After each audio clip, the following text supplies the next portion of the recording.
भाई, जो तू ये परफेक्ट लड़की ढूंढ रहा है ना, वो एग्जिस्ट ही नहीं करती। मम्मा आप ना परफेक्ट हो। मुझे प्रियंका चोपड़ा के साथ काम करना है, मुझे अक्षय कुमार के साथ काम करना है। मतलब he is my favourite. Salman Khan sir की मूवी को कौन रोक सकता है फिर। Hello Ankita, welcome to join films. नमस्ते। अंकिता, सबसे पहले बताइए बीए पास 3 के बारे में और आपके कैरेक्टर के बारे में, क्योंकि ये फिल्म पहले से ही बहुत पॉपुलर है। जी, बीए पास ये जो हमारी फ़िल्म है बहुत ही पारिवारिक फ़िल्म है। एक परिवार की स्टोरी है, बहुत ही खूबसूरत सी कहानी है। कैसे रिश्ते बनते हैं, कैसे इस समाज में जो बेसिकली मैं कहना चाहूँगी कि आज की जो घटनाएँ घट रही है हमारे समाज में, उसी को लेकर ये फ़िल्म बनी है। और इसमें दुःख है, दर्द है, प्यार है, खुशी है, माँ-बेटे का रिलेशन है, गर्लफ्रेंड बॉयफ्रेंड, मतलब आपको सारी चीज़ें इस फ़िल्म में मिलेगी। ओके, तो इस फिल्म में कैरेक्टर किस तरह का है आपका, उसके बारे में बताइए। मैं बहुत ही सिंपल सी, बहुत ही साधारण सी, एक खूबसूरत सी शादीशुदा एक लड़की है, उसका किरदार निभा रही हूँ।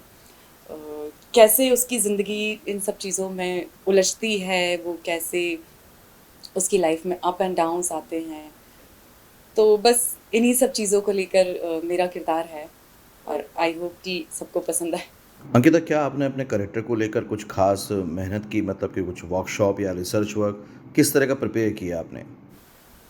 नहीं, बहुत ज़्यादा हमने मतलब क्योंकि उस टाइम पे कोविड थोड़ा-सा कहीं न कहीं इफ़ेक्टिव रहा सभी लोगों के लिए, पिछले 1 साल से, तो हम बाहर तो नहीं जा सकते थे इन सब चीज़ों को लेकर। पर हाँ, जितना मैं लोगों से बात कर सकती थी, जैसे मेरी मम्मा कह लो या मेरे जितने भी फ्रेंड्स हैं, उनके घर में आंटीज़ हैं या जो भी लोग हैं, मैं उन लोगों से थोड़ी कोशिश करती थी कि मुझे कहीं से इन्फॉर्मेशन मिल जाए कि मैं कितना बिकॉज़ शादी नहीं हुई है तो मुझे उतना नॉलेज है नहीं। तो इसी वजह से मैं कोशिश करती थी कि शादी के बाद एक ज़िंदगी क्या हो सकती है और एक लड़की की ज़िंदगी कैसे बदलती है शादी के बाद, वो कैसे अपनी रिस्पॉन्सिबिलिटीज़ निभाती है। तो इन सब चीज़ों के बारे में मैंने थोड़ी जानने की कोशिश की। और रही बात वर्कशॉप की, तो हाँ, हमने ऑलमोस्ट 1 हफ़्ते वर्कशॉप की। सभी लोग बैठकर चीज़ें निकालते थे कि कैसे हम कैरेक्टर्स को बेहतर बना सकते हैं, कैसे हम उसमें चीज़ें हम एक्स्ट्रा कुछ कर सकें, कुछ अलग से चीज़ें कर सकें। और ये भी कहना चाहूँगी कि काफ़ी हद तक मैं रियल लाइफ में भी वैसी ही हूँ, तो कहीं न कहीं हेल्पफुल रही मुझे चीज़ें। अंकिता, बीए पास और बीए पास 2 में बहुत सेंसुअल सीन्स भी थे, तो उसके लिए आपने किस तरह से अपना अप्रोच रखा है? क्या इस फिल्म में भी वैसा ही कुछ है? अगर आप दोनों फ्रेंचाइज़ी की बात करें तो इसका मतलब आपने बीए पास फर्स्ट और सेकंड ज़रूर देखी है। तो उन दोनों से कंपेयर करना तो बहुत गलत होगा, क्योंकि तीनों की स्टोरी, तीनों की कहानी बहुत अलग है। और रही बात बोल्डनेस की, तो बोल्ड, ब्यूटी, ये सब चीज़ें तो मैं एक ही बात जानती हूँ कि ये सब देखने वालों की नज़रों में होता है।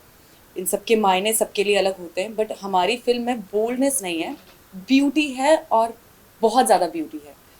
एक पति-पत्नी के रिलेशन को जितना हम जस्टिफ़ाई कर सकते थे, जितना उसमें हम क्रिएटिव कर सकते थे, या जितना उस रिश्ते को हम जस्टिफ़ाई करने के लिए चीज़ें दिखा सकते थे, प्यार, मोहब्बत, झगड़े, या जो भी आप कह लो, हमने कोशिश की है पूरी कि हम उन सब चीज़ों को आप तक पहुँचा सकें और उन किरदारों के साथ एक जस्टिफिकेशन कर सकें। फिल्म के डायरेक्टर के साथ आपका क्या एक्सपीरियंस रहा? क्या कुछ सीखा आपने? डायरेक्टर साहब से बहुत कुछ सीखा। हमारे नरेंद्र सिंह जी बहुत ही अच्छे डायरेक्टर हैं, बहुत ही सपोर्टिव, बहुत ही सुलझे हुए इंसान हैं कि उन्हें अगर कभी कुछ ऐसे लगता था कि नहीं अंकिता यहाँ पे कुछ प्रॉब्लम है, तो बहुत ही प्यार से आके समझाते थे। या मैं कभी कई बार होता है कि आपको कुछ चीज़ें समझ नहीं आती है, तो आप 1 नहीं, 2 नहीं, 10 बार पूछते हो। तो वो कभी गुस्सा नहीं करते थे, बहुत ही प्यार से चीज़ों को समझाते थे, बहुत ही प्यार से सबको हैंडल करते थे। और सबसे उनकी ख़ास बात ये है कि वो सबकी सुनते हैं। मतलब अगर आप कुछ कह रहे हैं तो वो सुनते हैं, फिर समझाते हैं और समझते हैं चीज़ों को। स्पॉट बॉय हो, कैमरामैन हो, या मतलब कोई भी हो, सेट पर आर्टिस्ट हो, सबसे वो बहुत ही घुल-मिल कर रहते थे, बहुत ही प्यार से बात करते थे। ऐसा लगता ही नहीं था कि कभी कि किसी का ओहदा बड़ा है या किसी का ओहदा छोटा है। सब बहुत ही इक्वालिटी के साथ काम करते थे। और अंकिता, जो स्टार कास्ट थी, उनके साथ काम करने का एक्सपीरियंस और कितने सपोर्टिव थे वो लोग? बहुत अच्छा रहा। सनी सचदेवा और अरमान सिंधु, मतलब दोनों ही लड़कों ने मुझे बहुत सपोर्ट किया है, क्योंकि कहीं ना कहीं उनके सपोर्ट के बिना मैं नहीं कर पाती।